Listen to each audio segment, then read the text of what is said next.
ज्ञानाञ्जनशलाकया ज्ञानाञ्जनशलाकया चक्षुरुन्मीलितं येन तस्मै श्रीगुरवे नमः। श्रीचैतन्यमनोभीष्टं स्थापितं येन भूतले स्वयं रूपं करुणामयं ददाति स्वपदम्। वन्देऽहं श्रीगुरु श्रीयुतपदकमलं श्रीगुरु वैष्णवांश श्रीरूपं साग्रजातं सकलगुणात्मकं तं सजीवं साद्वैतं सावधूतं परिजनसहितं कृष्णचैतन्यदेवं श्रीराधा कृष्णपादां सकलललिता श्रीविशाखान्वितं नमो विश्वपराय कृष्णप्रस्थाय भूतले श्रीमते भक्तिवेदान्त स्वामिनिति नामिने नमस्ते सरस्वती देवे गौरवाणी प्रचारिणे निर्विशेषा शून्यवादी पाश्चात्यदेशतारिणे नमो महामदन्याय कृष्ण प्रेम प्रदायते कृष्णाय कृष्ण चैतन्य नाम्ने गौरस्मै नमः। हे कृष्णा करुणा सिंधु दीनबन्धु जगत्पते गोपेश गोपिका कांत राधा नमस्ते। तप्त कांचन गौरांगी राधे वृंदावनेश्वरी वृषभानुसुते देवी प्रणमामि। नीलाचलनिवासाय नित्याय परमात्मने बलभद्र सुभद्राय जगन्नाथाय जय श्री कृष्ण चैतन्य प्रभु नित्यानंद श्री अद्वैत गदाधर शिवासादि शिवगौर हरे कृष्णा कृष्णा कृष्णा हरे हरे हरे राम राम राम हरे हरे। श्री मंगल हरे कृष्णा। आज इस दामोदर प्रोग्राम में सभी भक्तों का स्वागत है। श्री राधा दामोदर भगवान की जय। आज ये राधा दामोदर के ये डिस्प्ले में इसलिए लगाया प्रकाशित के लिए कि हम इसका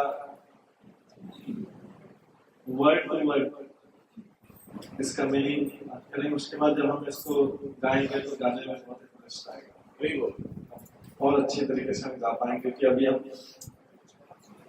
जो है उसको गाते रहते हैं लेकिन उसका वर्ड टू वर्ड मीनिंग नहीं करता। इस बात अब जो है आज हम इस दामोदर लीला को श्लोकों के माध्यम से समझेंगे। ये तो स्टोरी सबने सुनी होगी, कई जो लोग नए आए हैं तो उनके लिए आज हमने इसको रिपीट किया था, लेकिन मुख्यतः आज हम क्या करेंगे, मुख्यतः आज इन श्लोकों का एक एक श्लोक का अनुवाद पढ़ेंगे। तो आप में से कोई गाएगा राजकुमार के श्लोक, एक श्लोक गाएंगे फिर हम उसका एक एक करके अनुवाद पढ़ेंगे। ठीक है, सबको दिख रहा है? अभी लाइव बंद करेंगे, सबको देखेंगे। थोड़ा भी सिनेमा हॉल का एक्सपीरियंस लीजिए तो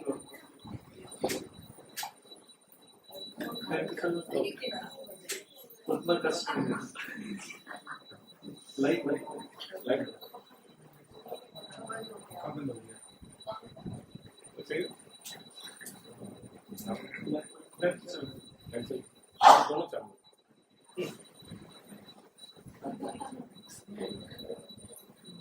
ठीक है ना, एकदम सबको दिख रहा है ये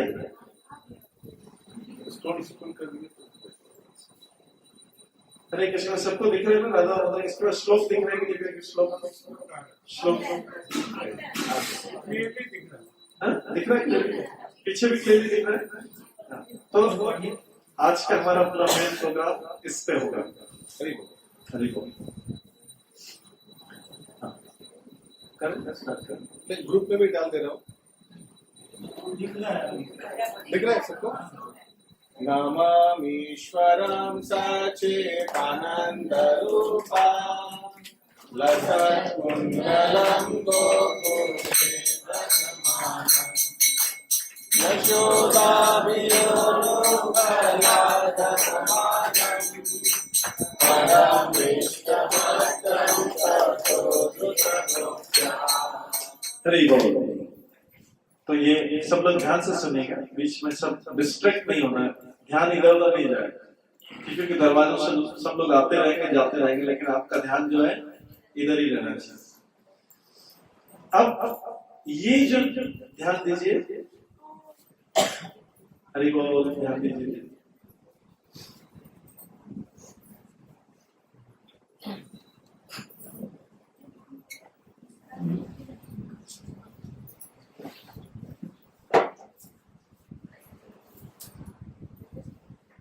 हरि बोल,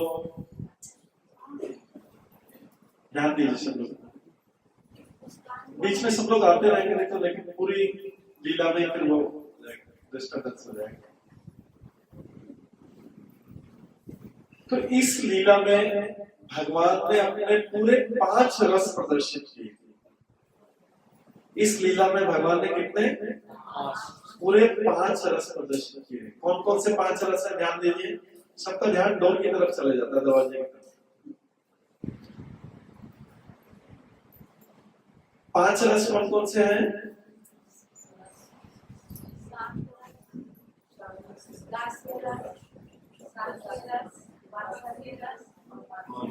और माधुर्य रस। ये 5 रस है।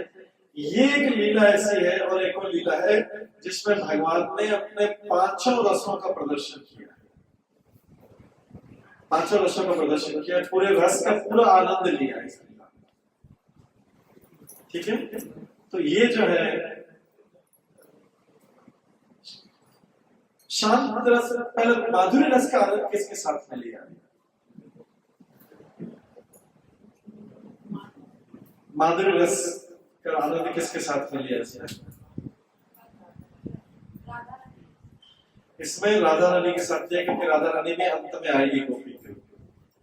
वात्सल्य रस का आनंद किसके साथ में लिया है भगवान ने? यशोदा मैया के साथ। साख्य रस का आनंद किसके साथ में लिया है? गोप ग्वाल तो थे ही नहीं यहाँ। गोपी के साथ साख्य रस में, मंकी बंदर के साथ में जो है, बंदरों के साथ में साख्य रस का आनंद लिया। उनको भी माखन खिलाया था अपने फ्रेंड्स को। और दास्य रस का आनंद किसके साथ लिया है?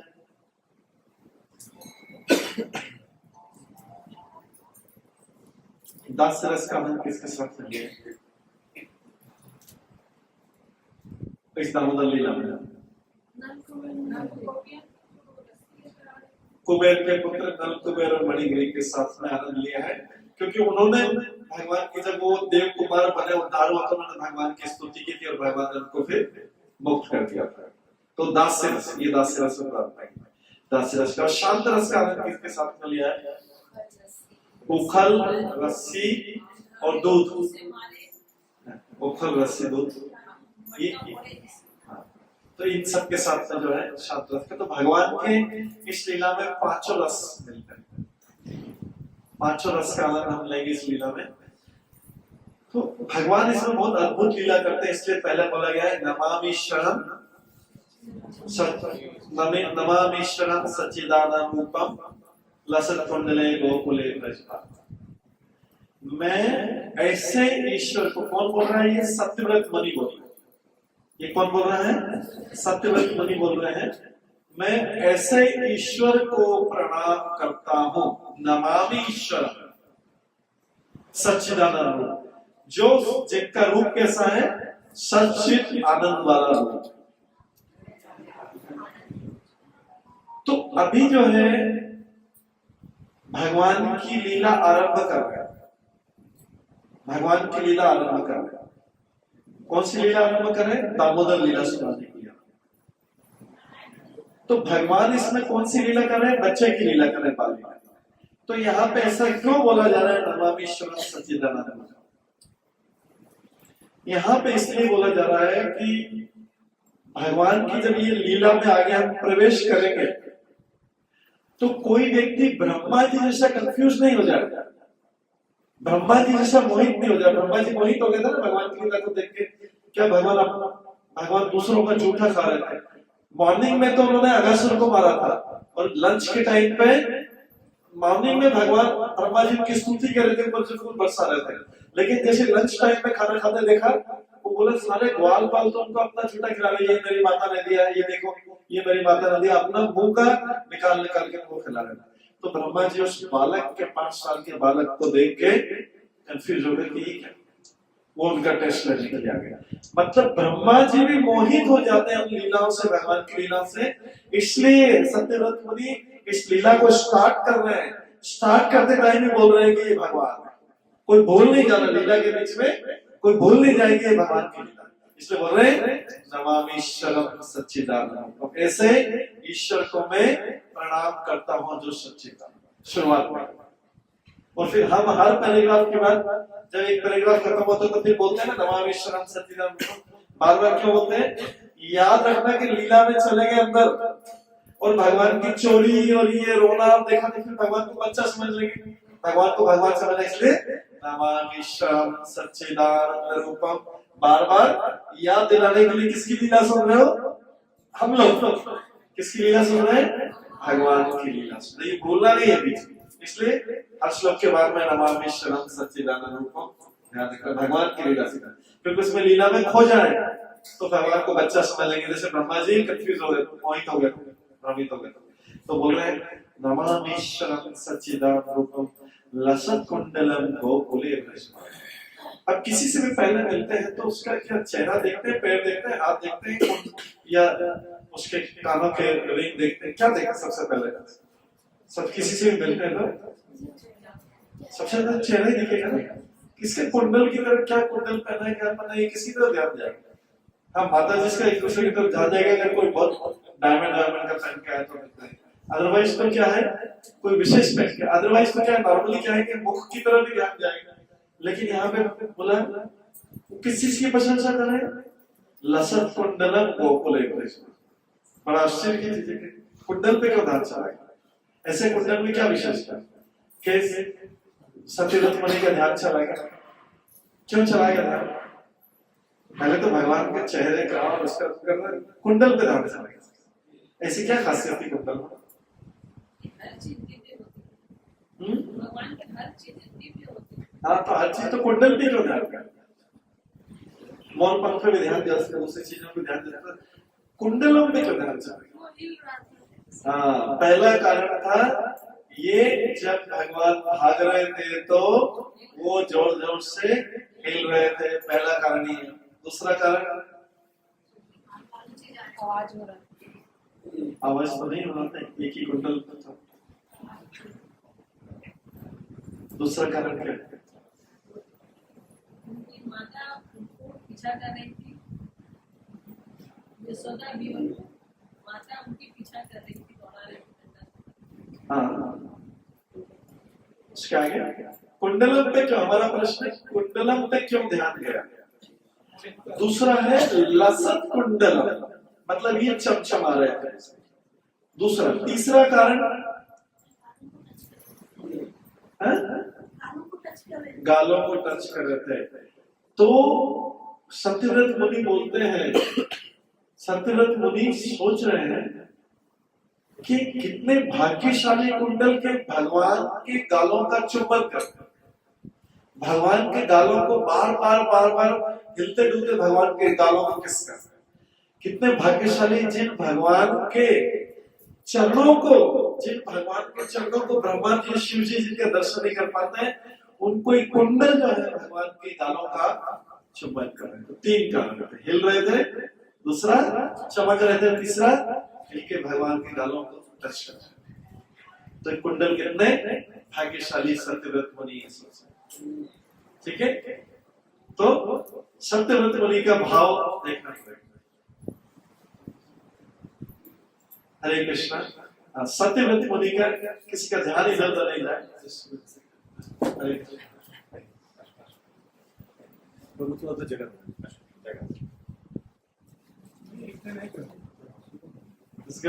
तन्मय कृष्ण प्रभु के लिए 3 बार हरि बोल बोलते हैं। हरि नारायण सर्व प्रभु हरि।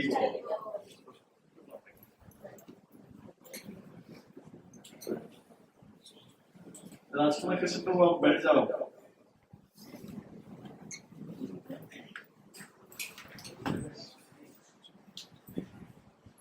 तो जो हमने इसकी जो फर्स्ट दो लाइन सुनी, नमामि शरणं सच्चिदानंद रूपम, नमः किस लिए कि पहला तो बताना चाह रहे हैं कि ये पूर्ण पुरुषोत्तम भगवान है, इनको मैं प्रणाम करता हूँ, लीला में प्रवेश करने टाइम भूल नहीं जाएगा ये भगवान, ठीक है।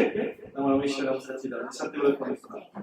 दूसरा चीज लसत कुंडलम गोकुले भजमानम। लसत कुंडल, कुंडल की तरफ क्यों ध्यान गया सत्यव्रत मुनि का सबसे पहले? क्योंकि कुंडल हिल रहे थे। लसत कुंडल मतलब कुंडल चमक रहे थे, और कुंडल का सौभाग्य था कि भगवान के गालों का चुंबन करता। ये बहुत कुंडल बहुत भाग्यशाली है, इसलिए सबसे पहले कुंडल की तरफ ध्यान दें। हम कभी दरवेश तो कुंडल की तरफ, कानों की कुंडल की तरफ ध्यान नहीं देते। गोकुले भ्रजमान, भगवान जो है गोकुल में अपना ऐश्वर्य प्रदर्शित कर रहे हैं। गोकुले भ्रजमान अपना ऐश्वर्य प्रदर्शित कर रहे हैं। तो कोई व्यक्ति पूछ सकता है गोकुल तो गांव है, छोटा सा गांव है, इसमें भगवान कौन सा ऐश्वर्य प्रदर्शित कर रहे हैं? क्या वहां पे हीरे जवाहरात चिंतामणि या ऐसा कुछ है, सब कुछ है क्या कि जिससे ऐश्वर्य तो भगवान का कहाँ दिखता है? वैकुंठ में दिखता है।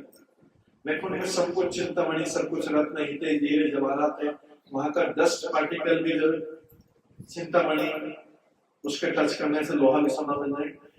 तो गोकुल में भगवान कौन सा ऐश्वर्य बना? तो इसमें बताते हैं कि सत्यव्रत मुनि का जो भावना है, जो चेतना है, इसलिए कि भगवान के भक्त के लिए, भगवान के भक्त के लिए भगवान के साथ जो भक्त का जो इंटीमेट रिलेशनशिप है, निकटता है, वही सबसे बड़ा ऐश्वर्य है। भगवान का भक्त हीरे जवाहरात सोना चांदी ये मणि और इन सबसे प्रभावित नहीं होता। वो ऐश्वर्य भौतिक लोगों को पसंद में आता है। भौतिक लोगों के लिए इस जगत में हम किसी को घर में धनी देखते हैं तो क्या देखते हैं? उसके घर में बड़े बड़े शैंडलियर लगे हुए हैं, ये लगे हुए हैं बहुत सारे, और उनके पास बहुत सारे कई गाड़ियां हैं, कई बंगले हैं। इसको देख के बहुत ही जगत पसंद होता है। भगवान के भक्त तो उस ऐश्वर्य को छोड़ चुके हैं। भगवान के भक्त ऐश्वर्य को छोड़ चुके हैं। भगवान के जो शुद्ध भक्त हैं उनको वैकुंठ का ऐश्वर्य भी नहीं चाहिए। आगे हम देखेंगे वैकुंठ का ऐश्वर्य भी नहीं चाहिए उनको। तो भगवान जो ऐश्वर्य बताते हैं अपने क्लोज भक्तों को, अपने निकटतम भक्तों को, अपने इंटीमेट भक्त को बताते हैं, वो बताते हैं अपनी पर्सनल लीलाओं को गोकुल बताते। इसलिए गोकुले भ्रजमान, गोकुले जो है भ्रजमान का मीनिंग जैसे इसमें दिया है, आप इसमें भी देख सकते हैं। भ्रजमान का मीनिंग है वो मैनिफेस्ट गोकुल, उन्होंने अपने पूरे ऐश्वर्य को गोकुल में प्रदर्शित किया। तो कौन से ऐश्वर्य की बात की जा रही है यहाँ पर? उनका जो भक्तों के साथ जो मिलन हो रहा है, ऐसा ऐश्वर्य तो किसी को देखने को नहीं मिलता। भक्त लोगों को तो दूसरा ऐश्वर्य देखने की जरूरत नहीं, उनको वैकुंठ का भी स्वर्ग का भी ऐश्वर्य नहीं देखना है, उनको तो देखना है कि भगवान उनके साथ में लीला करें, वो देख रहे।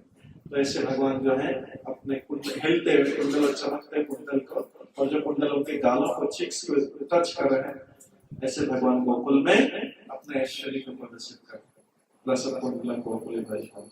फिर यशोदा वियो लुक लाभधावन, यशोदा वियो लुक लाभधावन। यशोदा भी, यशोदा भी मतलब यशोदा के भय से। अभी हमने शॉर्ट में स्टोरी सुनी थी, यशोदा भी यशोदा के भय से। भगवान यशोदा से डर रहे हैं। फिर कोई कंफ्यूज हो सकता है, भगवान यशोदा से डर रहे हैं, अरे ये तो भगवान कैसे यशोदा से डर रहे हैं, इसका मतलब भगवान है क्या? फिर से याद करो, नमामि शरणं सच्चिदानंद रूपम। कौन है, किसकी लीला सुन रहे हैं हम? ये भगवान की लीला सुन, ये भूलना नहीं है, क्योंकि यहाँ पे कोई यशोदा भी, यशोदा से भयभीत हो गए। यशोदा भीयो, यशोदा भीयो उलुखत धावमान। इसको ये करेंगे जो उलुख लाभ भावना, मतलब उखल से कूद के, यशोदा के भय से उखल से कूद के भगवान के धावत होते ना, मतलब दौड़, तेजी से दौड़ रहे, बहुत तेजी से दौड़ रहे। किसके भय से? यशोदा के भय से। भगवान यशोदा से भयभीत हो गए। वो भगवान जिसके सामने भय भी ऐसा हाथ जोड़ के खड़ा था, साक्षात भय, भय पर्सोनिफाइड, ध्यान दीजिए, फियर पर्सोनिफाइड, भय मूर्तिमान। ध्यान दीजिए, इधर ध्यान दीजिए। सब लोग आते जाते हैं, देखने की जरूरत नहीं तो उनको भी, उनको शांति से बैठने दीजिए। जो भी आ रहे हैं ऊपर से नीचे देखेंगे तो सोचेंगे मेरे में क्या विशेष है, क्या खासियत है। सब लोग, मैं जब भी कोई भी ऊपर से नीचे देखा है, सब ड्रेस है, सब देखेंगे, अरे मैं इधर भी ध्यान दे। तो जो है वो क्या कर रहे हैं? भय जो साक्षात, भय साक्षात जो भय है वो भगवान के सामने हाथ जोड़ के खड़ा रहता है। भय देवता है, भय भी एक देवता है, उस व्यक्ति है। और भय कौन है? भय मूर्तिमान स्वरूप में वो भय दुनिया में, संसार में जितने भी भय मिला लो, सबको भय है ना। किसी को अपने बच्चों का भय रहता है, मेरे बच्चों को जॉब नहीं लगा, इसके लिए क्या होगा, आगे क्या होगा। किसी को अपना बिजनेस करता है, मेरा बिजनेस चलेगा। किसी को अपनी हेल्थ का भय रहता है, किसी को अपनी मैरिज का, मेरी मैरिज नहीं हो रही अभी तक भय है, किसी को किसी का भय, किसी को किसी, सबको इस संसार में भय, कुछ न कुछ भय। ठीक है, सबको कुछ संसार में भय है। उन सब भय को मिला दो, उन सब भय को मिला के एक कर दो, तो ये जो भय मूर्तिमान है वो है भय देवता। जो भय मूर्तिमान है वो भगवान के सामने हाथ जोड़, वो भय मूर्तिमान, फियर पर्सोनिफाइड, भगवान के सामने खड़ा है। आप आज्ञा दो, किसको भयभीत करना है मैं अभी कर देता हूं, किसको भयभीत करना अभी कर देता हूं। वो भय हाथ जोड़ करता है, वो भगवान के सामने, वो भगवान भी यशोदा से भयभीत, यशोदा भी, और इतने भयभीत है, कितने भयभीत है, उखल से कूद के भाग रहे, दाव मान, उखल से कूद के भाग रहे। ये भगवान अजीब अद्भुत लीला का परामृष्ट मत्यम ततो द्रुपदो। परामृष्ट मतलब यशोदा मैया ने ऐसे भागते हुए कृष्ण को पीछे से पकड़ लिया। जब कृष्ण ने अपनी स्पीड कम की, पीछे से पकड़ लिया। परामृष्ट ततो द्रुत मतलब तेजी से भाग।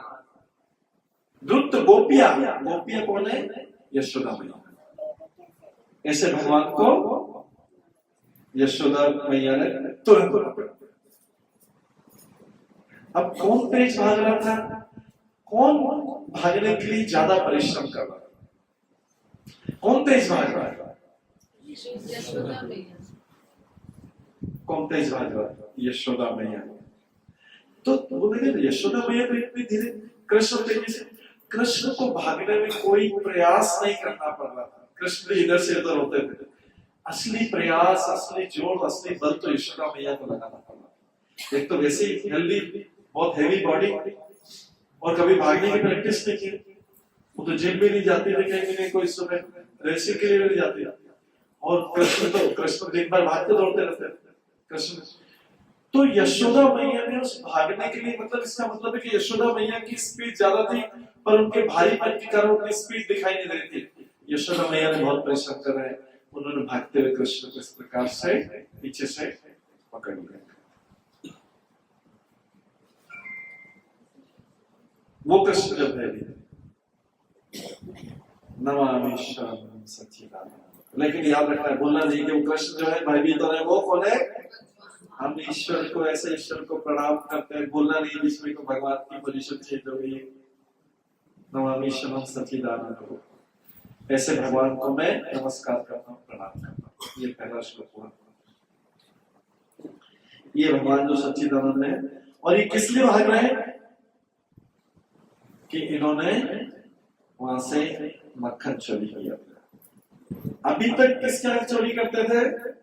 गोपियों का चोरी करते, बिल्कुल भी डरते नहीं थे चोरी करते। ऊपर से 2-4 सुना के आ जाते थे, बोल के आ जाते थे, ठीक है, कुछ बोल के आ जाते थे। जब गोपियों ने एक बार पकड़ा, बोले कि तुम बंदरों को क्यों खिलाते हो? तो तो बोले कि मैंने आपको टेस्ट किया, खाने योग्य नहीं, एकदम बेकार है, इसलिए बंदरों को खिला दिया, आपके यहाँ का मक्खन ही अच्छा नहीं।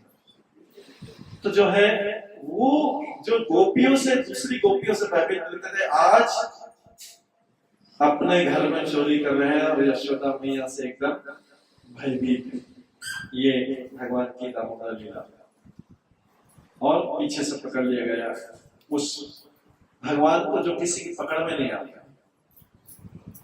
जो भगवान किसी की योगियों के भी अपने हृदय में नहीं निवास कर पाते, भगवान को पकड़ लिया। उसके बाद आगे कोई गाएगा, एक श्लोक गाएगा,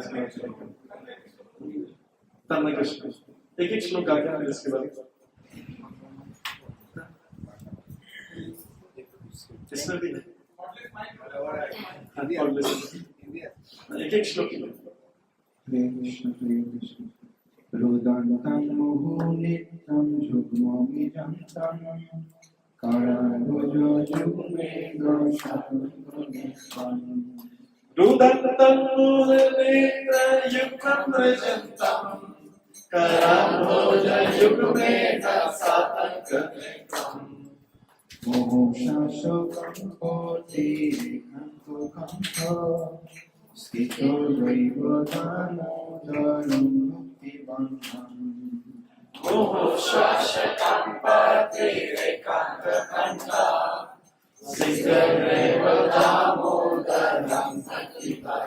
अब कृष्ण क्या कर रहे हैं आगे, जब यशोदा मैया ने पकड़ लिया तो क्या कर रहे हैं, रुदन्तम मोहुर नेत्र, किससे रो रहे हैं, और रो रहे हैं क्या कर रहे हैं, मोहुर नेत्र युग्मम, युग्म मतलब होता है जोड़ा, दोनों नेत्रों को क्या कर रहे हैं, रबिंग मोच रहे हैं, उसको क्या कर रहे हैं, आंखों, दोनों आंखों को मोच से रबिंग कर रहे हैं, आंखों से आंखों को रगड़ रहे हैं, रो रहे हैं। कैसे कर रहे हैं, अपने आंसू पोंछने वाले से कर रहे हैं। काजल भी लगाया तो काजल भी जो है इधर फैला है, लेकिन वो कर रहे हैं मोहर नेत्र मर्जन का, बार बार क्या कर रहे हैं उसको, मोहर नेत्र युग्मम, जो उनका ये दोनों आंखों करें मर्जन, तब करें, मर्जन मतलब मार्जन करना है, और दोनों उसको बार बार कर रहे हैं, दोनों, ठीक है। तो रुदन्तं मोहर नेत्र युग्मम मर्जन्तं कराम्बोज युग्मेन सातंक नेत्रम, कराम्बोज, अम्बोज ये भोज लिखा, कराम्बोज, अम्बोज किसको बोलते हैं,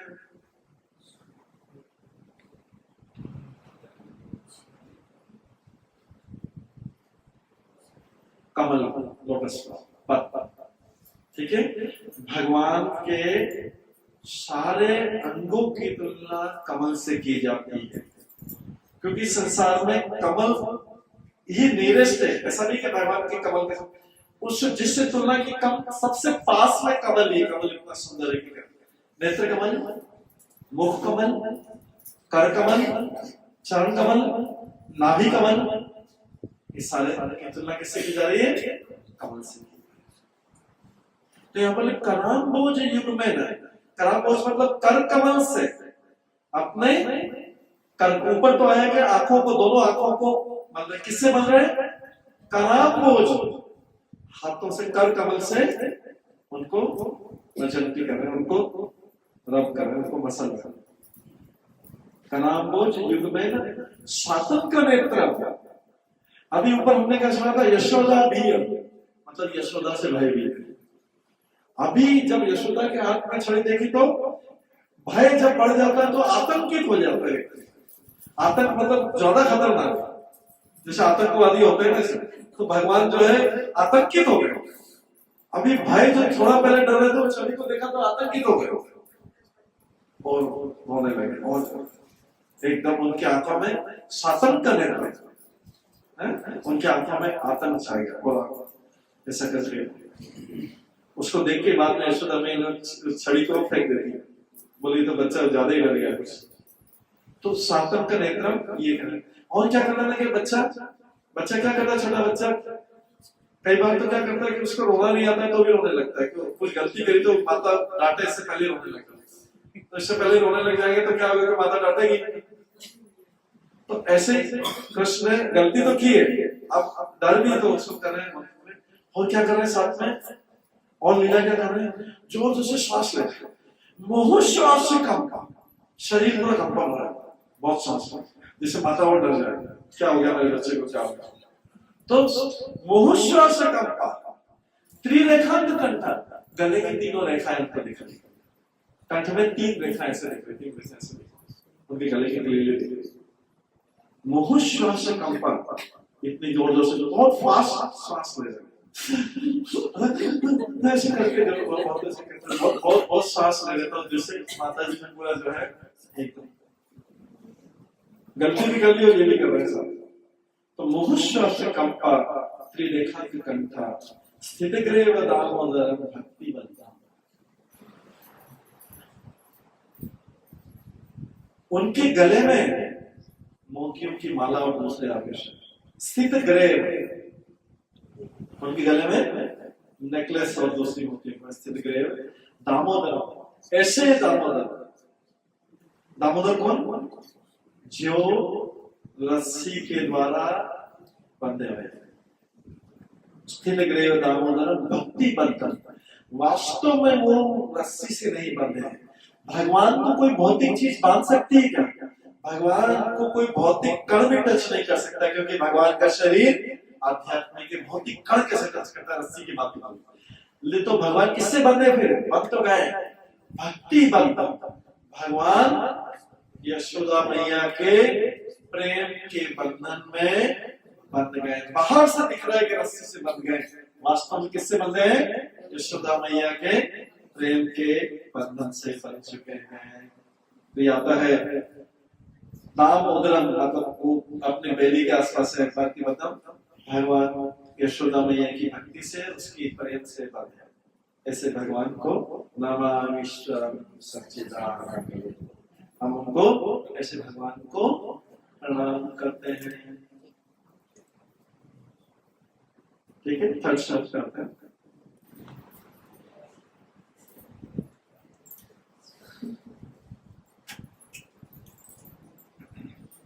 इति दीक्षलीला वीरानन्दकुण्डे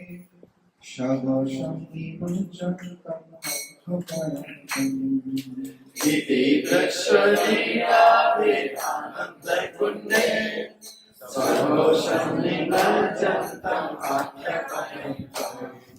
कविषु तर्केषु भक्तैकं पुनो प्रेमोतस्तं शतावृत्तिमते।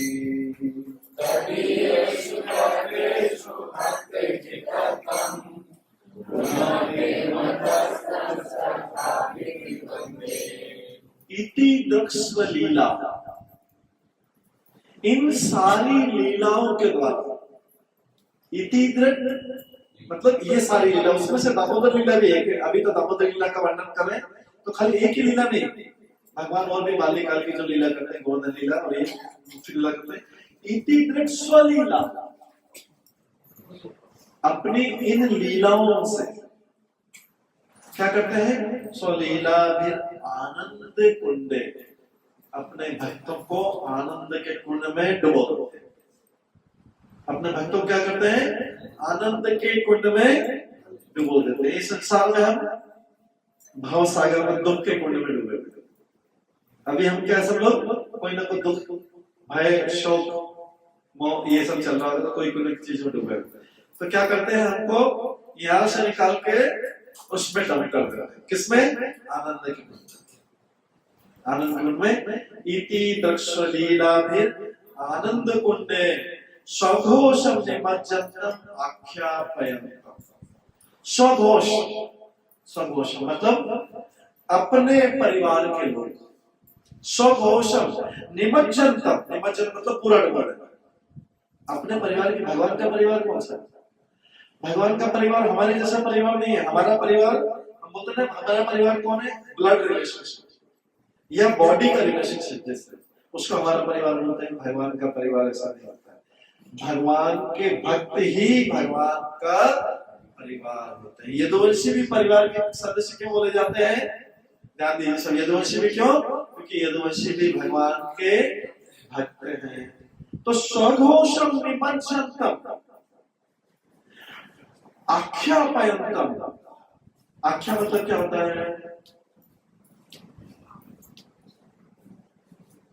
आख्या मतलब क्या होता है? आपने शब्द सुना है? सुना होगा, सुना है।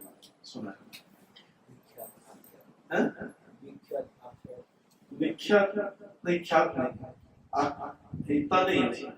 आख्या सबने प्रभुपाद की व्याख्या पढ़ी है, सुनी है? व्याख्या, आख्या शब्द और व्याख्या शब्द ऐसे। व्याख्या में प्रभुपाद क्या बोलते हैं? उसके और सार को प्रकट करते हैं, बताते हैं। व्याख्या करते हैं ना, जब प्रभुपाद की परपट होता है, जब व्याख्या होती है, परपट जिसको तात्पर्य बोलते हैं, व्याख्या मतलब कोई भी बड़े बड़े सन्यासी आते हैं तो वो व्याख्या करते हैं और उसको बढ़ाते हैं, सबको दिखाते हैं। तो यहाँ पे बोल रहे हैं तो स्वघोषम निमज्जन्तम, सबको आनंद के सागर में डुबा देते हैं। सबको दिखाने के लिए, क्या दिखाने के लिए? सबको दिखाने के लिए करते हैं आख्या पयंतम, सबको बता देते हैं। क्या बताते हैं सबको? क्या दिखाने के लिए? कि देखो मैं बंधे हुए अवस्था में भी, इस बंधी हुई अवस्था में भी, प्रेम के द्वारा बंधी अवस्था में भी मैं सबको आनंद के सागर में डुबो सकता हूं। मैं बंधा हूं, प्रेम से बंधा हूं, तो सबको आनंद के सागर में डुबो सकता हूं। इसलिए क्या करो? मेरे भक्त बनो। भगवान इसमें संदेश दे रहे कि मेरे भक्त बनो। तभी यीशु तक कैसे भक्त जीता था, ये आगे और बताएंगे। इसमें ही बताना चाह रहे हैं, किसको बता रहे हैं? जो उनका ऐश्वर्य को देखना चाहता है। तदीयेषु तज्ञेषु, तदीयेषु तज्ञेषु के मतलब जो उनके ऐश्वर्य को देखना चाहते हैं। इस पूरे शब्द का मीनिंग तदीयेषु तज्ञेषु, ज्ञेषु मतलब होता है जानने के लिए जो इच्छुक। तदीयेषु तक मतलब वो भगवान। तदीयेषु तज्ञेषु वो क्या कर रहे हैं? वो जो उनके ऐश्वर्य को जानना चाह रहे हैं उनको बता रहे हैं क्या? भक्ति जीतत्व, कि मैं भक्ति के द्वारा ही जीता जा सकता हूं। क्या बता रहे हैं संसार को और उनके भक्तों को? कि मैं तदीयेषु तज्ञेषु भक्ति जीतत्व, कि मैं भक्ति के द्वारा जीता जा सकता। इसका मतलब है मैं और किसी चीज से जीता नहीं जा सकता। किसको बता रहे हैं? स्वघोषम, अपने परिवार के। अपने परिवार के परिवार में कौन है? भक्तों। तो कोई ये व्यक्ति पूछ सकता है, प्रश्न पूछ सकता है, ध्यान से सुनिए। हरि बोल, ध्यान से। थोड़ा सा डिस्टर्बेंस हो जाएगा, ठीक है? थोड़ा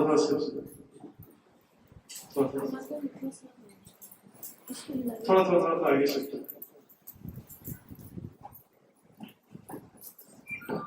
अभी हमको भगवान ने आनंद के पट में डुबा रखा है, लेकिन बाहर नहीं निकल गया उस आनंद के। तो तदीयेषु तज्ञेषु भक्ति जीतत्व, क्यों बता रहे हैं? भक्तों को तो पता है कि भगवान, भक्तों तो हरि बोल, ध्यान दीजिए, भक्तों को तो पता है कि भगवान को भक्ति से जीता जा सकता है। तो फिर भक्तों को क्यों बता रहे हैं भक्ति जीतत्व? तो मैं भक्ति से ही वश में किया जा सकता, भक्ति से जीता जा सकता। ये क्यों आया है तदीयेषु तज्ञेषु भक्ति जीतत्व, कि मुझे केवल भक्ति या प्रेम से ही जीता जा सकता।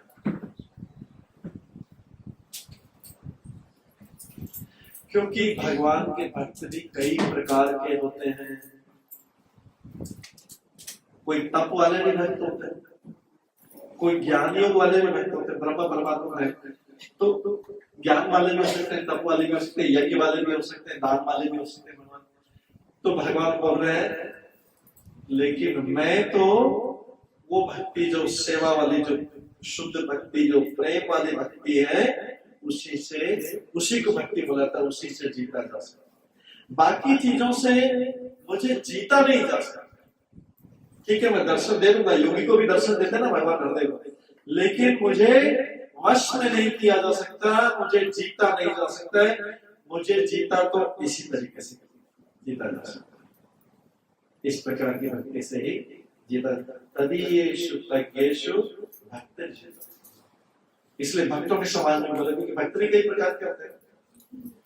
भक्त भी 4 प्रकार के होते हैं। तो मुझे इस प्रकार के व्यक्ति से, किस प्रकार की जो यशोदा ने प्रेम के वश में किया, इस प्रकार की व्यक्ति से कीजिएगा।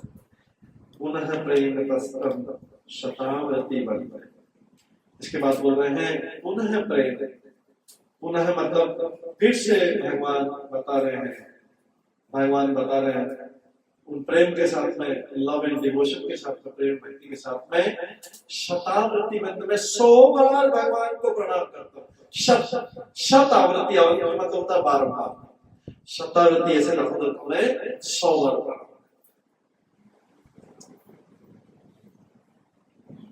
ये सत्यव्रति बनी शतावृत्ति वंदे, ऐसे भगवान को मैं 100 बार प्रणाम करता हूँ। पुनः प्रेम में तस्कर, लव एंड डिवोशन, प्रेम और भक्ति के साथ में ऐसे भगवान को मैं 100 बार प्रणाम करता हूँ। नेक्स्ट 4th श्लोक।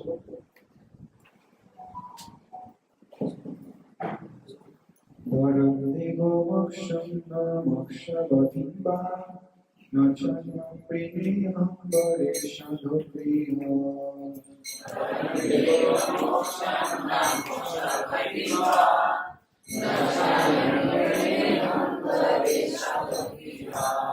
इदं ते गोपनाथ गोपालबालं सदा मे मनसाभिरस्तन्ति मनो।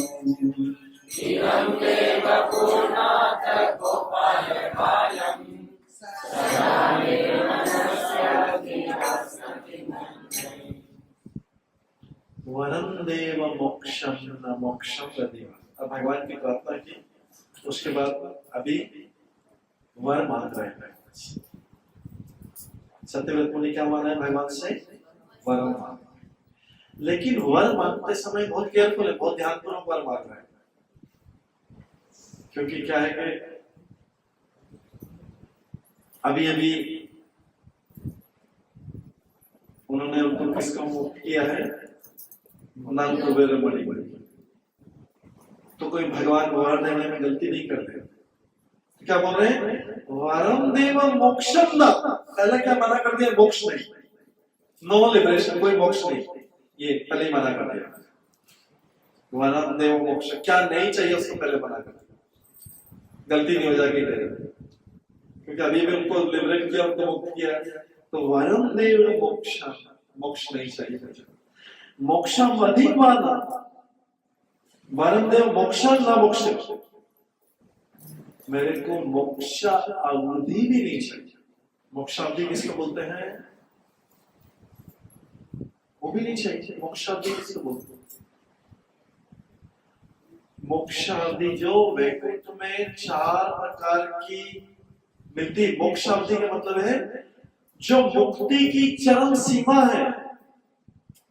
मुक्ति की चरम सीमा वैकुंठ में होती है, जो 4 प्रकार की मुक्ति। 5वीं होती है, 5वीं तो हम काउंट नहीं करते, उसको तो मोक्ष में कर दिया।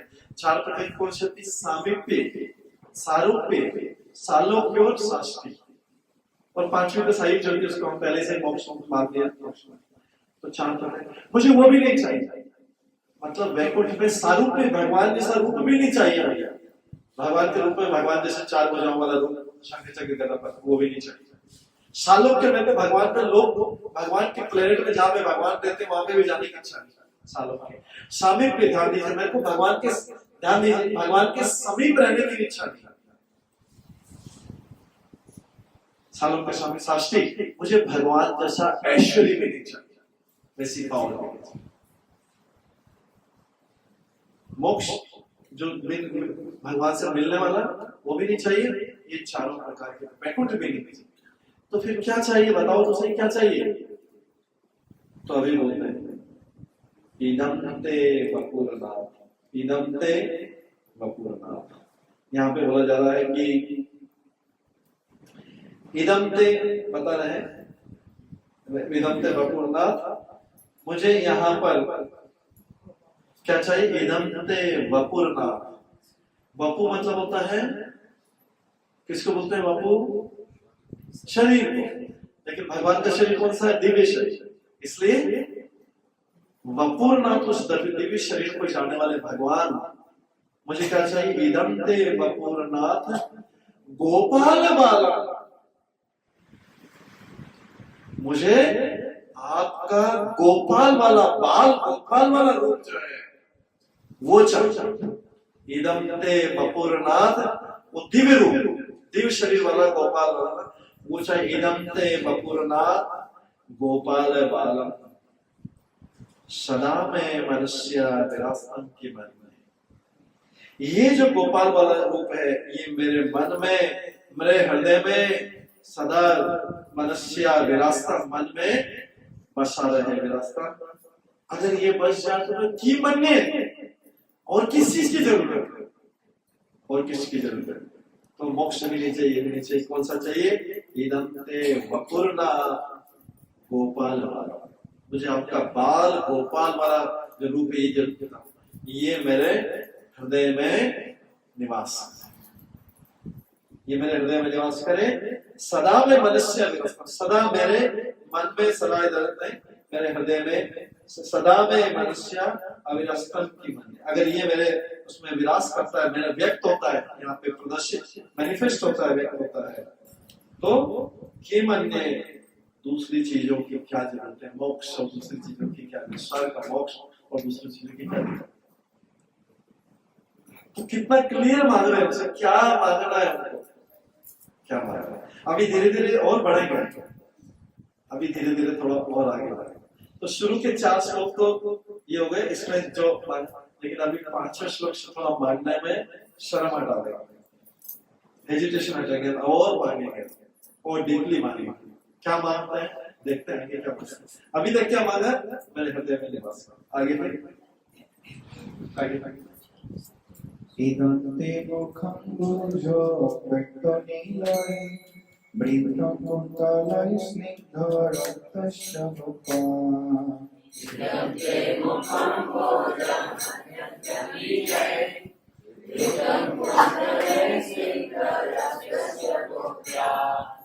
मुहुश्चुम्बितं बिम्बरक्तधरं मे मनुष्यविरस्तं पदं मोक्षलाभये।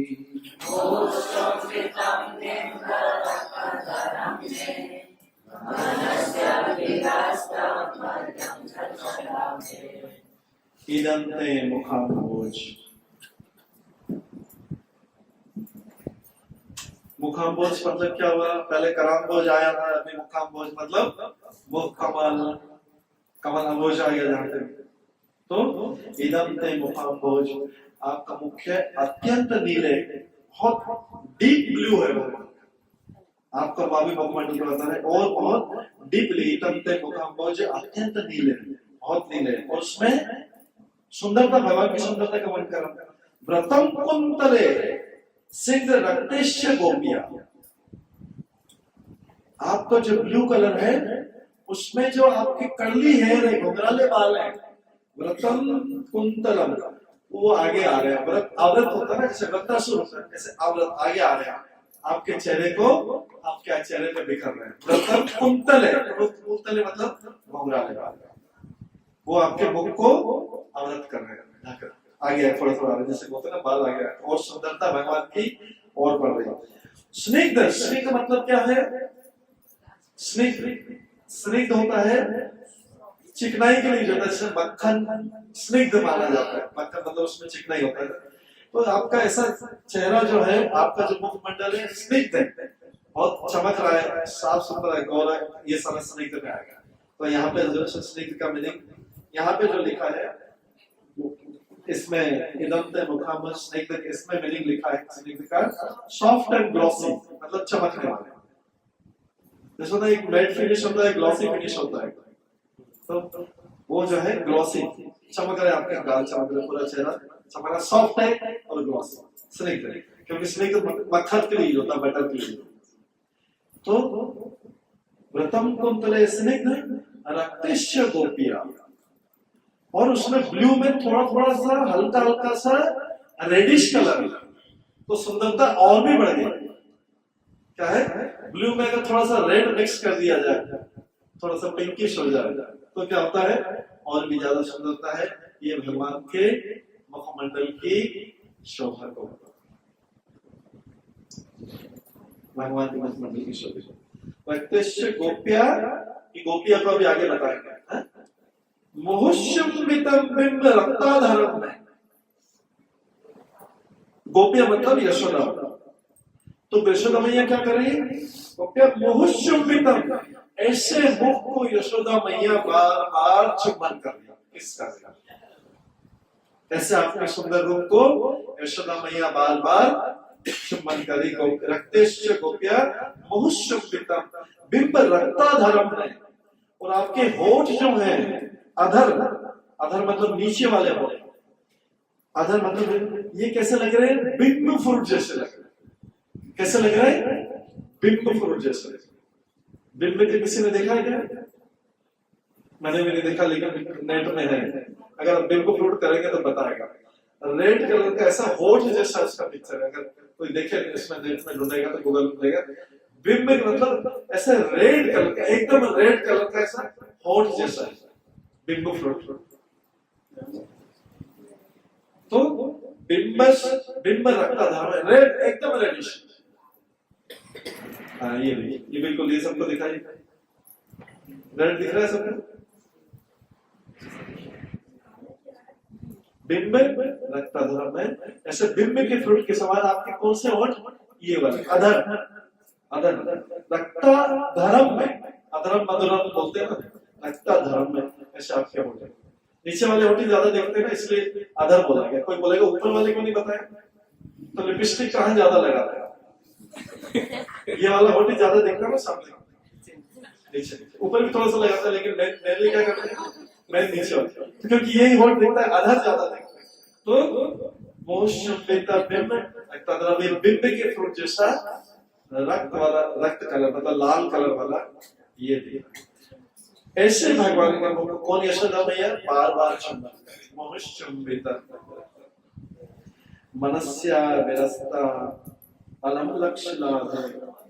और जो है ऐसा, अगर भगवान का आपका मुखमंडल है, ऐसा रूप है, मेरे मन में अगर निवास करे तो क्या है? अलम लक्ष्य लाभ है।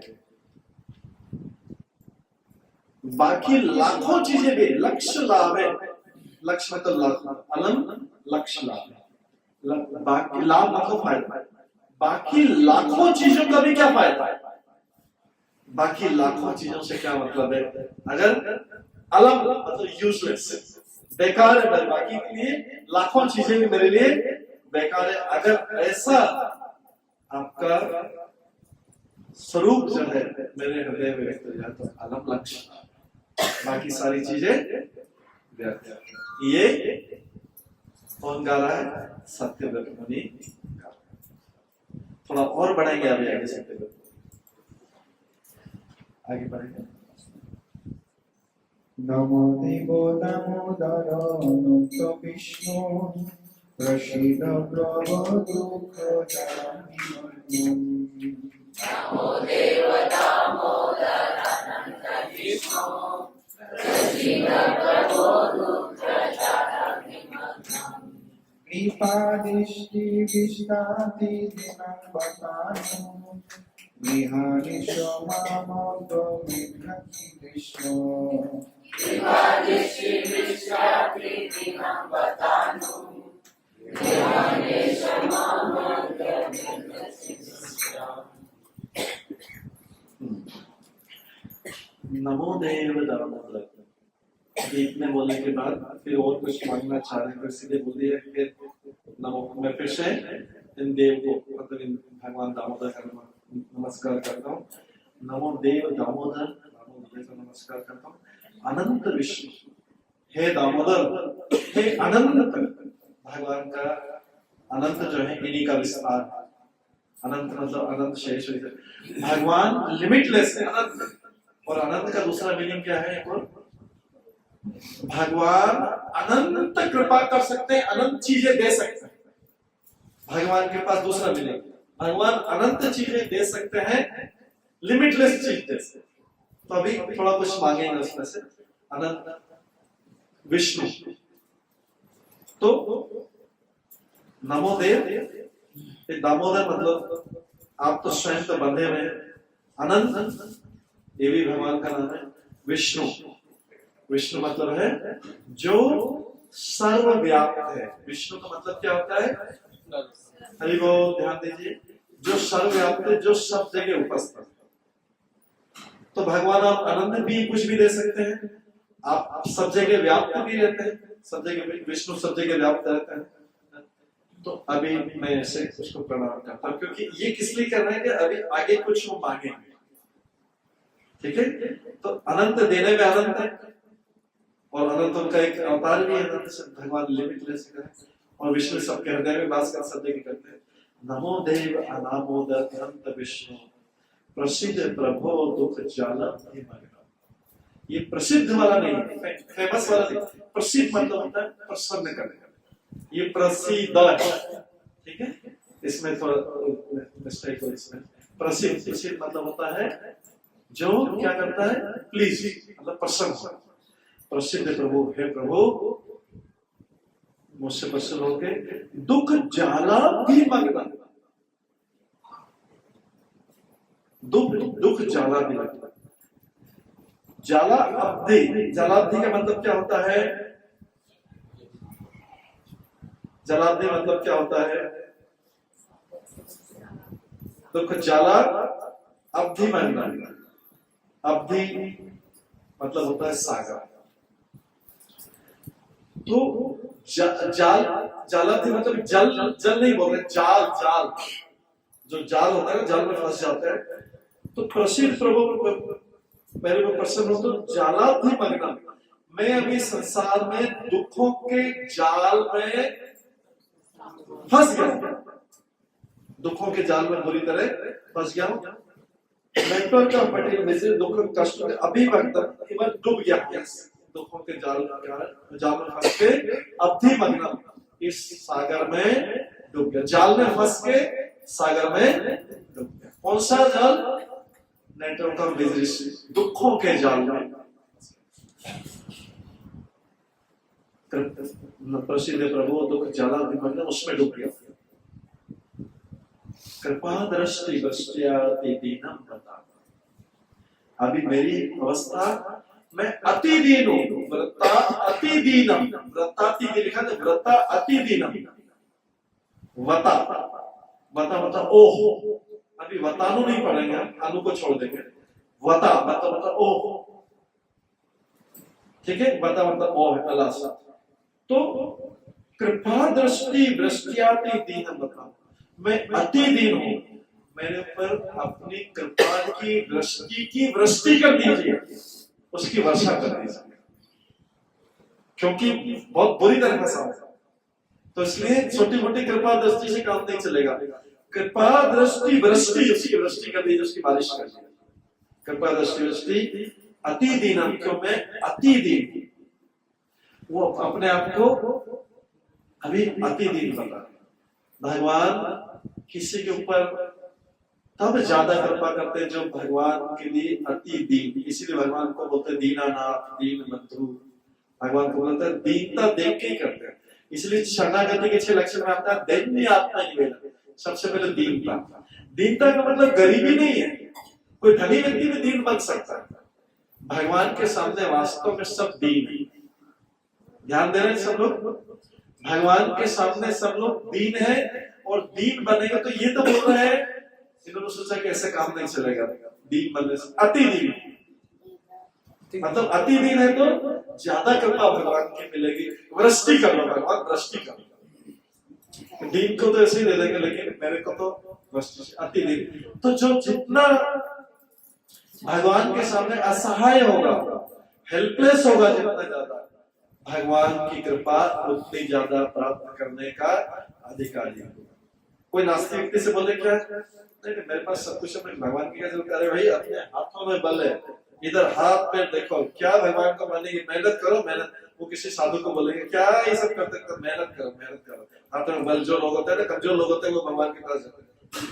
और थोड़े दिन बाद उसको पैरालिसिस हो जाएगा, तो हाथ ऐसे कैसे भेजेंगे? दोनों हाथ ऐसे कैसे हिलेंगे नहीं, पैरालिसिस हो जाएगा। फिर उससे मुझे कहा गया हाथों की बात, अरे वो कहाँ चली गई पता नहीं, ऐसे कैसे हाथ रह जाएगा, पैरालिसिस होता है। हाथ में कोई दम नहीं, तो सारी शक्ति भूल जाती है। तो भगवान के सामने शक्ति बताने की कोई जरूरत नहीं है। भगवान के सामने दीनता, क्योंकि जितनी ज्यादा दीनता बताई जाएगी, जितनी ज्यादा हम्बलनेस, नम्रता बताई जाएगी, भगवान की कृपा उतनी ज्यादा मिलेगी। जैसे बारिश होता है ना, वृष्टि होता है, तो जो रॉक होता है, चट्टान, हार्ड स्टोन देता है, उसके ऊपर से बारिश निकल के कहाँ चले जाता है? ड्रेन में चला जाता है, नाली में चले जाता है। लेकिन जो सॉफ्ट सॉइल होता है, सॉफ्ट मिट्टी रहता है, एकदम नरम मिट्टी, तो वो क्या करता है? बारिश को अपने में ले लेता है और बदले में उसमें पौधे, प्लांट्स उगते हैं, पेड़ उगते हैं, उसमें फ्लावर्स लगते हैं, फल लगते हैं, ये लगते हैं पेड़ में, उसके बदले में कुछ देता है। लेकिन जो रॉक होती है, चट्टान रहती है, हार्ड पत्थर रहता है, क्या रहता है? बारिश निकल के कहाँ चली जाती है? ड्रेन में चली जाती है। थोड़ी देर बाद धूप निकलेगी तो बारिश में वो चट्टान गर्म हो जाएगी, उससे कोई चढ़ भी नहीं पाएगा, किसी के काम की नहीं, क्योंकि उसने वो बारिश को, कृपा को ग्रहण नहीं किया और नीचे जाएगा। लेकिन जो सॉफ्ट सॉइल मिट्टी है, नरम सॉफ्ट मिट्टी, वो क्या करेगी? उसको लेके उसके बदले में पौधे, पेड़ पौधे, गाछ, सब। तो इसलिए भगवान की कृपा पाने के लिए हमेशा हमें दीन या असहाय, जो जितना ज्यादा हेल्पलेस होगा भगवान के सामने, सारा कुछ होते हुए, सारे ईश्वर के होते हुए, भगवान के सामने जितना असहाय करेगा, जितना भगवान की कृपा की याचना करेगा, वो भक्ति में उसको उतनी कृपा ज्यादा मिलेगी, क्योंकि उसने अपने अभिमान को, सारा ईश्वर होते हुए अपने अभिमान को त्याग दिया, नम्रता को। ये भगवान से कृपा पाने का, याचना करने का। इसलिए शरणागति लक्षण में सबसे पहले देन आता है, दीनता। चैतन्य महाप्रभु ही बोलते हैं, नम्र कणादपि सुने चैन तरुणपि शैशना हमारी ना मान देने की तरह से। उसमें भी तरण के भगवान वो चैतन्य महाप्रभु दीनता करते हैं। तो इसलिए कृपा दृष्टि के साथ दीनम बता, दीनम बता मतलब ओ हे भगवान, इसको फिर कृपा दृष्टि कीजिए। वतानु अनु अनु अनु के साथ फिर ग्रह, तो अनुग्रहण, अनुग्रहण, ईश, ईश मतलब है भगवान, सुप्रीम कंट्रोलर होता है, परम नियंत्रक। तो अनुग्रहण ईश, ये वतानु में वता छोड़ के अनु उसके साथ जुड़ा होता, अनु को लेंगे नेक्स्ट टाइम में ज्वाइन करेंगे ग्रह। अनुग्रहण नेश, अनुग्रहण ईश, अनुग्रहण ईश, हे ईश, हे परम स्वतंत्र भगवान, कृपा कीजिए। अनुग्रह से क्या कीजिए? कृपा। अनुग्रह महाभाग्यम यदि अक्षिदस्य, मैं जो हूं, मैं क्या हूं? महाभाग्यम, मैं अज्ञानी, मैं इग्नोरेंट। महाभाग्यम, इसके बाद आता है यदि, यदि आइए, आइए क्या करने? और मेरी आंखों के सामने दर्शन दीजिए। तो अभी डिमांड बढ़ गई ना, पहले क्या बोल रहे थे? मेरे हृदय में निवास। अभी डिमांड तो थोड़ा खुल के आई, और आगे क्या आ गया? मेरी की आंखों के सामने दर्शन दीजिए, क्योंकि मैं अति दीन हूं, इसलिए भी सामने बुला रहे हैं। अब प्रत्यक्ष दर्शन, ठीक है। तो यहाँ पे ये सत्यव्रत मुनि करे ग्रहानेश, हे ईश, हे स्वतंत्र, आप तो स्वतंत्र, स्वतंत्र बोल रहे हैं भगवान, जबकि बंधन में, भगवान तो रस्सी में बंधे हुए हैं, लेकिन फिर भी भगवान को बोल रहे हैं आप तो ईश, स्वतंत्र, सारा कार्य करने के ज्ञानेश महाभाग्य, मैं अज्ञानी हूं और आप इधर आइए, इधि, और क्या कीजिए? अक्षय दृश्य, मेरी आंखों के सामने दर्शन दीजिए। ये सत्यव्रत को बात करें, सेवंथ में बोलते हैं। और आगे बढ़े क्या?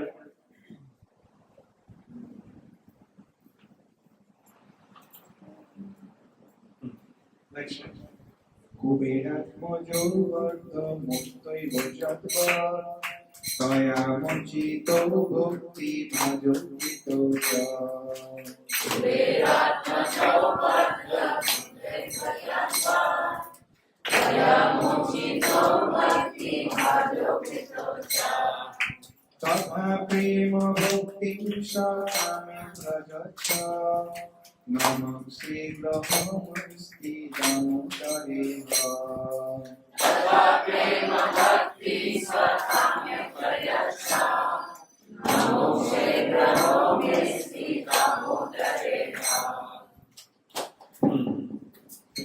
तो अभी डिमांड और भी बढ़ेगी। जैसे किसी दो बच्चे हैं, किसी के पिताजी के माता पिता के दो बच्चे, ठीक है, छोटे छोटे बच्चे, तो एक बच्चे ने कुछ मांगा तो क्या करेंगे माता, दूसरा बच्चा भी नहीं है, ठीक है, तो क्या करते हैं माता, उसको गिफ्ट देके जो कुछ मांगे रोए तो क्या करते हैं, उसको गिफ्ट देके सेटिस्फाई होता, बोला मिल गया ना पूरा, वो बोलता हाँ नहीं, संतुष्ट होकर चला जाएगा। अब जब दूसरा बच्चा आया, दूसरे बच्चे को माता ने मांगा दिया, लेकिन उसने कुछ मांगा तो उसको कुछ ज्यादा दे दिया। अब पहला वाला जो संतुष्ट होके गया है वो आएगा, देखेगा इसको ज्यादा दे दिया, इसको ज्यादा क्यों दे दिया, मेरे को भी दो, उससे तुलना हो जाएगी ना। अभी तक संतुष्ट था उसके जब, लेकिन दूसरे को देखा ज्यादा दिया तो क्या करेगा, उसको ज्यादा क्यों दिया, मेरे को भी दो, तो उससे तुलना करके मांगेगा। तो अभी सत्यव्रत में भी तुलना कर रहा है और मांगने के लिए, और क्या बोल रहे हैं, कुबेरात्म जो बद्ध मध्य व यद्वत्, जो कुबेर के पुत्र है, कुबेर आत्मा, जो कुबेर के आत्मा पुत्र है, कुबेर के जो पुत्र है नल कुबेर और मणिग्रीव है, वो आपने इस अवस्था में बद्ध मूर्ति, आप तो बंधे हुए हैं, और उन कुबेर के पुत्र को तो श्राप मिला, उनको श्राप मिलने के बावजूद आपने उनको बद्धी अवस्था में मुक्त कर दिया, और साथ में मुक्त नहीं किया, आपने उनको प्रेम भक्ति भी दे दी आगे वाली लाइन। तो फिर तो मेरा तो अधिकार बनता है मुझसे तुलना करना, मुझसे वो तो गलती करी, उनको श्राप मिला, श्राप मिलके आपने बंधी हुई अवस्था में, ऐसे बंधे थे आप रस्सी में, और उनको आपने क्या कर दिया, उनको मुक्त भी कर दिया बंधी अवस्था में, साथ में उनको प्रेम भक्ति भी दी। तो फिर मेरे को तो ज्यादा मिलना चाहिए, मेरे को तो मिलना ही चाहिए, मेरा तो अधिकार है। तो बोलते हैं अभी त्वया मोचित भक्ति भाजो कृतच, तो यहाँ पे बोला गया है कि जो है वो तो नारद मुनि के द्वारा दोनों को श्राप दिया गया था, त्वया आपकी, लेकिन वो मोचित मतलब आपकी कृपा से मुक्त हुए, भक्ति भाजो, उनको आपकी भक्ति भी दे दिया, जबकि वो तो नारद मुनि के श्राप दिए गए। भक्ति मोचित तथा प्रेम भक्ति स्वथा में प्रयच्छ, और इस प्रकार से उन्होंने प्रेम भक्ति भी दे दी, स्वका में अपने आप की भक्ति दे दी, अपने प्रेम की भक्ति दे दी, वही भक्ति जो है प्रयच्छा, तथा प्रेम भक्ति स्वका में प्रयच्छ, मुझे भी दी प्रेम भक्ति जो उनको दिए, वो क्या करिए, मुझे भी दीजिए, स्वका प्रेम भक्ति मुझे भी दीजिए। और फिर क्या बोल रहे हैं, नामोक्षे ग्रहण में, नामोक्षे ग्रह में अस्ति दामोदर, हे भगवान दामोदर मुझे वही वाली प्रेम भक्ति दे, मोक्ष मत दे देना।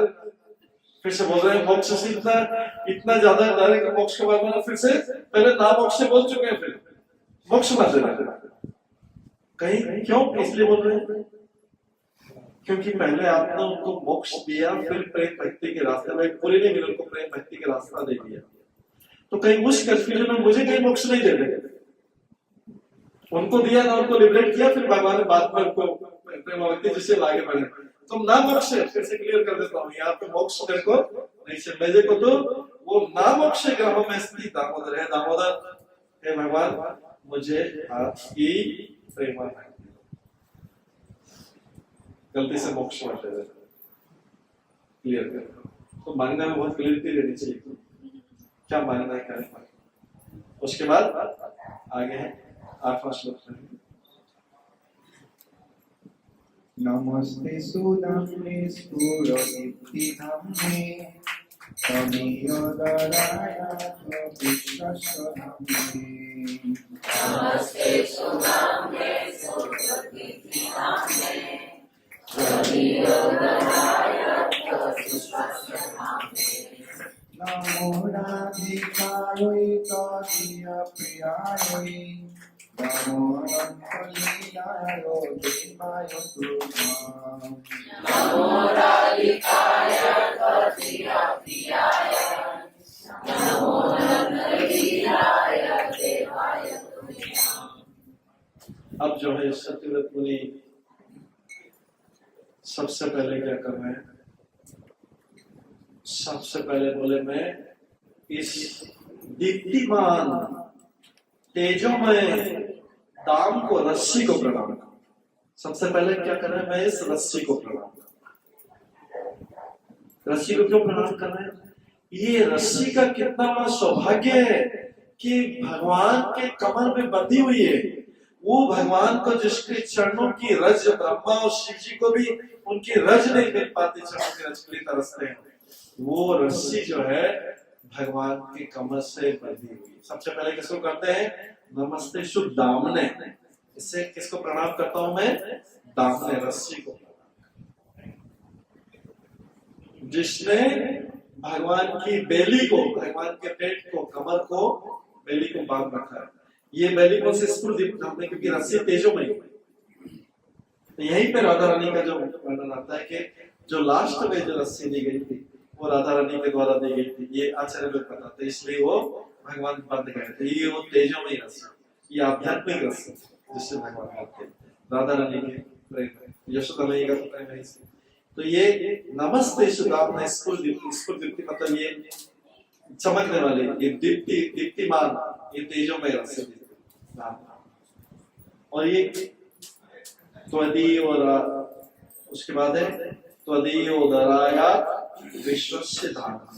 इसमें उदर शब्द आया, त्वदीय उदराया, उदर शब्द है। फिर मैं आपके उदर को प्रणाम, बेली को, पेट उदर को प्रणाम। क्यों? विश्वस्य धाम ने, सारे विश्व के सारे जीव सब कुछ इसके अंदर निवास करते। प्रलय होता है, जब प्रलय होता है तो प्रलय में जब ब्रह्मा जी की रात्रि में सारे जीव भगवान के शरीर में प्रवेश करते हैं और फिर सृष्टि रचना के पहले भगवान उसको निकाल के देते हैं, फिर ब्रह्मा जी फिर से शरीर की रचना। तो तदीद आपके उधर तो विश्व धाम है, तो ये विश्व का धाम है। तो इसलिए मैं आपके उदर को प्रणाम करता हूँ, आपके पेट को प्रणाम करता हूँ जो विश्व के धाम है। उसके बाद नमो राधिकाय त्वदीय प्रियाय, फिर मैं किसको प्रणाम करता हूँ? राधा रानी को प्रणाम करता हूँ। इसमें वो बात छुपी हुई है कि अंतिम रस्सी की राधा के प्रेम से, यशोदा के प्रेम से मैं राधा रानी को प्रणाम करता हूँ जो आपकी प्रिय है। नमो राधिकाय त्वदीय प्रियाय, जो आपकी प्रिय है, योर बिलव्ड, आपकी प्रिय, उन राधे रानी को प्रणाम करता हूँ।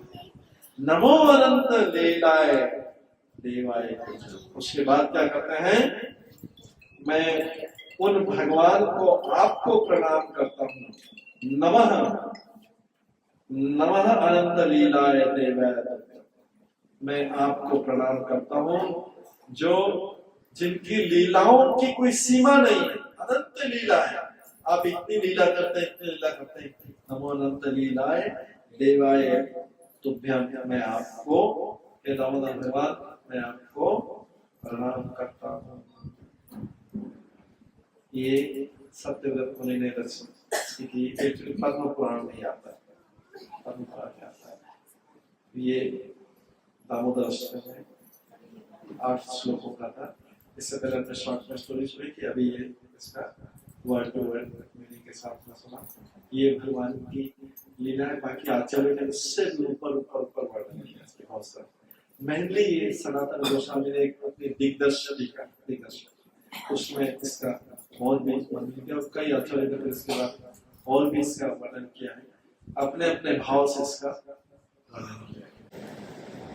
तो श्री यशोदा दामोदर भगवान की जय, श्री राधा दामोदर की जय, दामोदर अष्टकम की जय, दामोदर दीपदान प्रोग्राम की जय, सभी भक्त गण की जय, सतयुग जी की श्री प्रभुपाद की जय।